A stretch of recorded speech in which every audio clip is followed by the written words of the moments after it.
Ես ամերիկյան դեսպանատան առաջ եմ, ստեղ ակցիա եմ անում, բարև ձեզ, ակցիա եմ ստեղ անում, այստեղ կանգնելու եմ։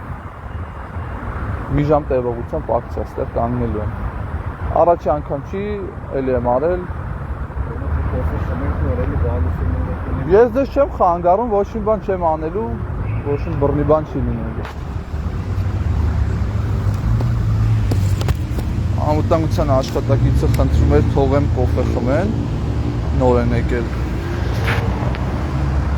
Սա եմ այսօր պահելու։